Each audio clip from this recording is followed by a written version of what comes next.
Hello everyone. Today I am going to start a lesson, science lesson for you all. But before starting the lesson, I will send you some of the videos which consist of our day-to-day life situations in which you will see some actions.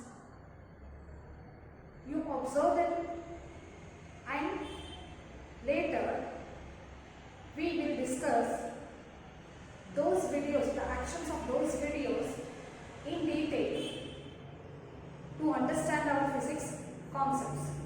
Okay?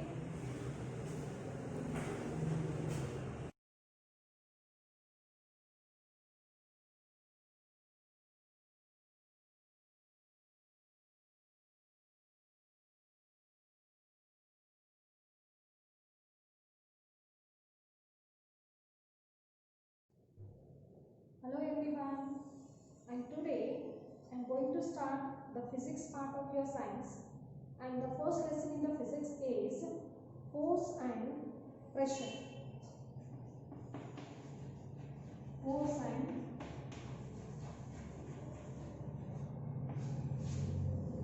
pressure. To understand force, we discuss some of the activities of our day-to-day life. Suppose you are going home and you want to open the door. Okay, what you will do? You will push the door to open it. And once you enter the house inside, to close the door, what you will do? You will pull it like this. You will pull it and come, isn't it? So to open the door, you have to push it, and to close the door, you have to pull it. So this means what? Either by pushing or pulling, you had made the door to move, isn't it? Similarly, I will take another example here. So this is a box, okay, and this box is kept on the table. This box doesn't move itself. So what I should do to make it move?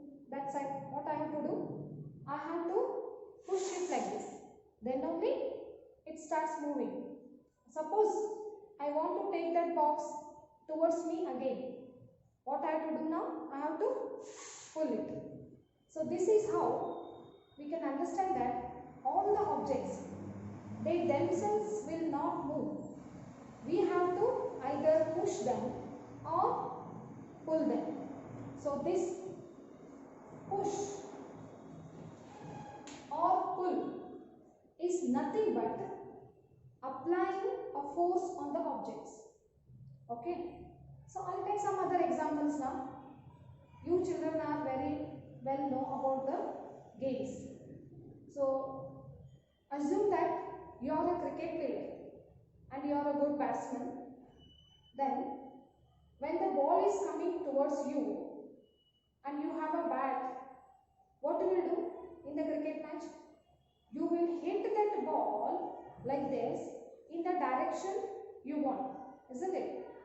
So when you hit the ball moves very far according to the force applied by you, and you may score 4 runs or 6 runs like that, isn't it?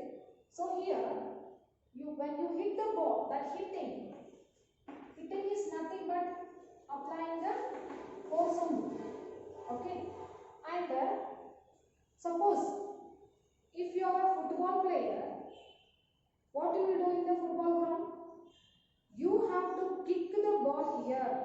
You have to kick the ball repeatedly to have a goal there, isn't it? So here the kicking of the ball is nothing but a push on the ball only. And suppose if you are a hockey player and you have a hockey stick with you, how will you play? You will take that hockey stick, and every time with that hockey stick, you have to flick the ball. You have to flick the ball every time to have a goal there, isn't it? And this you have to perform in the opposite, according to the opposite team, isn't it? So this all you have seen. So here flicking is also, flicking means you have to make the ball to move in the direction you want by that hockey stick. So this hitting, kicking, flicking, and if you consider the volleyball, how the volleyball player will play. So there will be two teams there, you know, and the volleyball player, every time when the ball comes towards him, he had to smash it out like this. He had to smash it out. That smashing or hitting, or you can say that is also hitting. Hitting or smashing is nothing but a push only. So all these actions refer to push only, isn't it? So now I'll take another different example. Okay.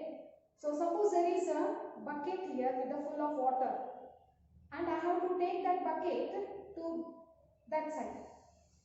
So what I will do? I will lift that bucket, isn't it? I will lift the bucket and I will move that side. So that lifting, I am lifting the bucket in the sense I am pulling it against the ground, isn't it? I am pulling it towards me from the ground. So that refers to a pull. So that means lifting. This lifting is nothing but a pull. So in our daily activities, we many times lift the things, isn't it? So all that lifting refers to pull only. So thus, either by push or by pull, we make the objects to move, isn't it? So this push or pull is what? This is nothing but called as a force only in our physics. A push or pull is nothing but a force.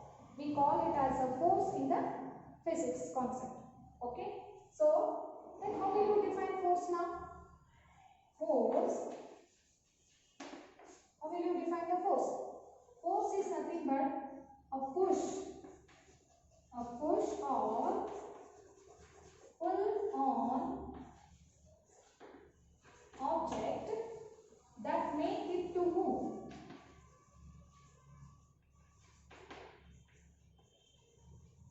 This is how we define the force.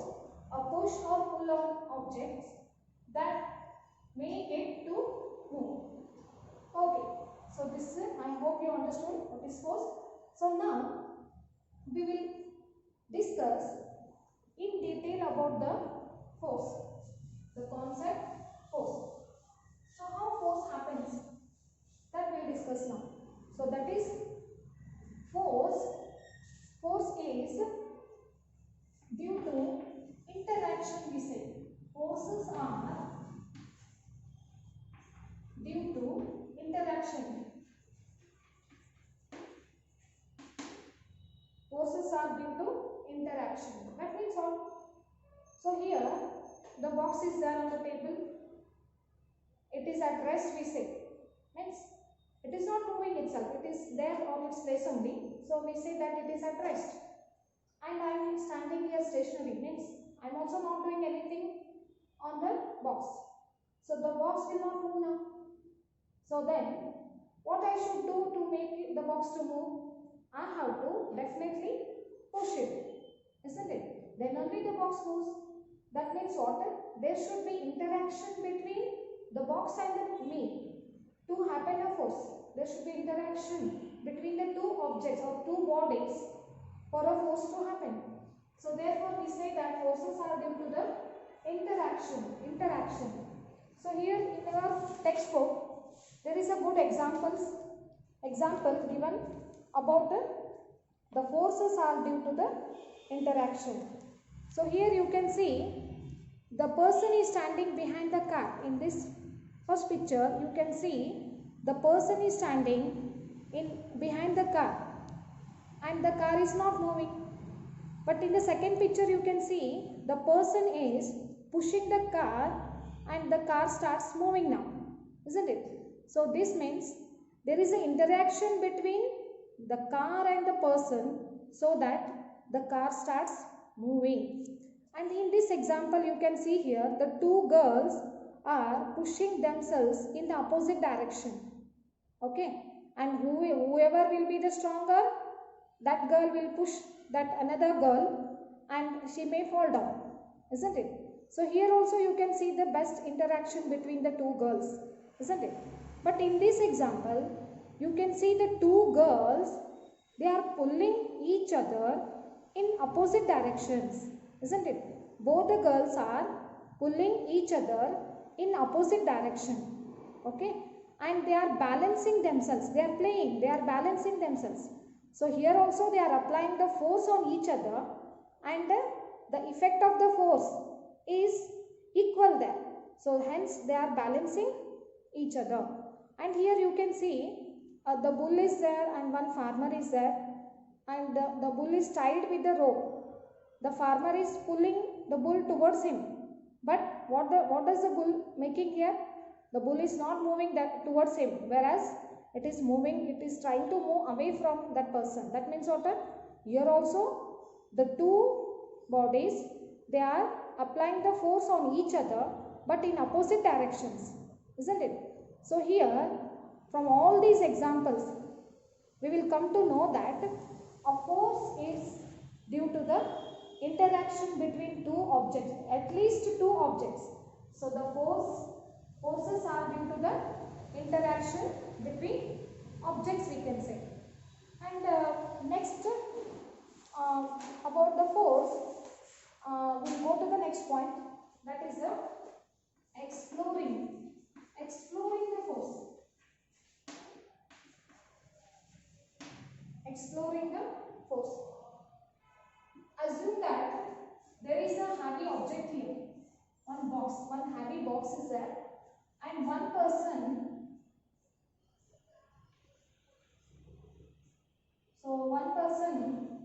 he is trying to push it, okay? So he is trying to push it to opposite side, okay? And he is feeling very difficult to push it. And what does he do? He asks his another friend to come and help him. And his friend comes here, and his hand I will show here, this side, okay? And what that person does here?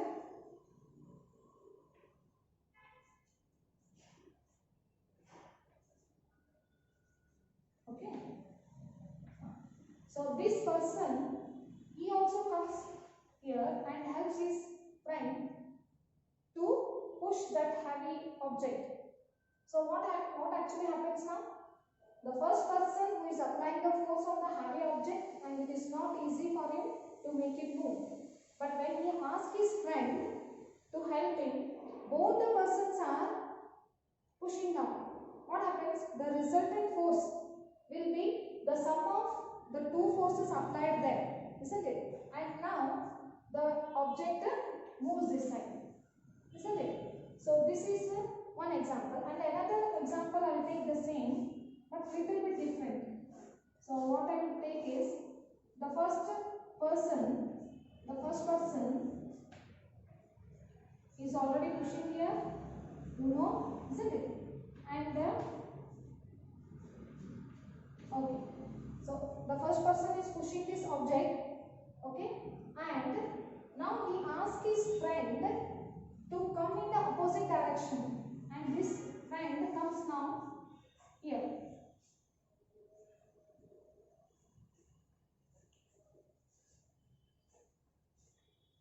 So now he is applying the force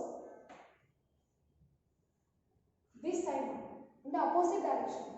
So this one applying the force on this heavy object in this direction, and now he asks his friend to push that object in the opposite direction. What happens now?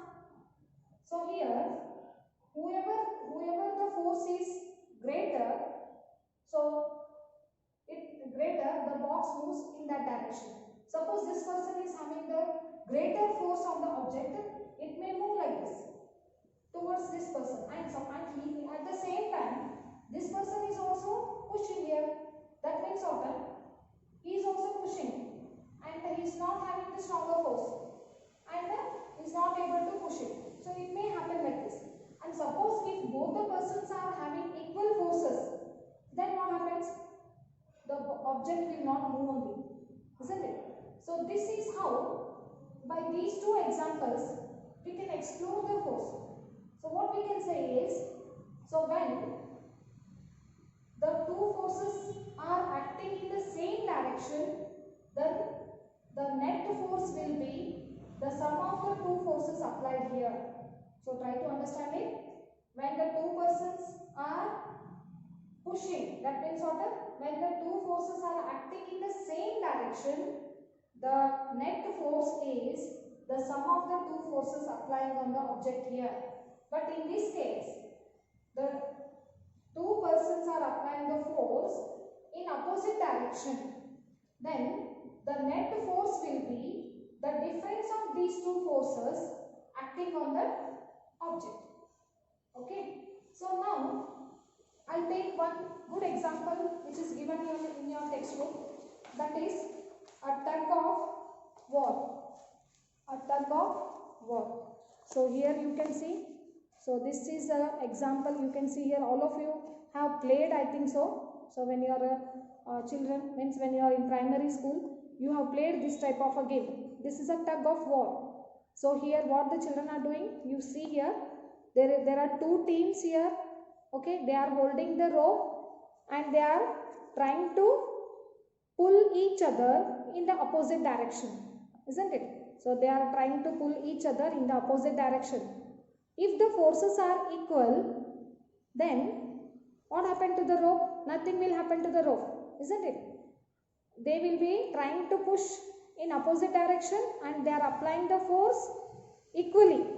Then nothing will happen to the rope. And suppose if one team is stronger and he applies greater force, then what happens? The other team, they may fall down, isn't it? So in this tug of war, we also know that if the two forces are equal, then the net force acting on the object is 0.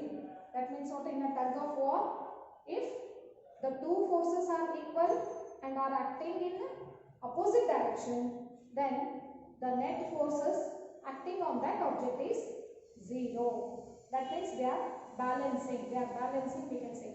So from this example, from these examples, we can say that the strength of the force can be defined as its magnitude, isn't it? The strength of the force can be defined. Sometimes the force may be stronger, sometimes the force may be very weak, and sometimes the forces may be equal, isn't it? So the magnitude of the force we can understand now.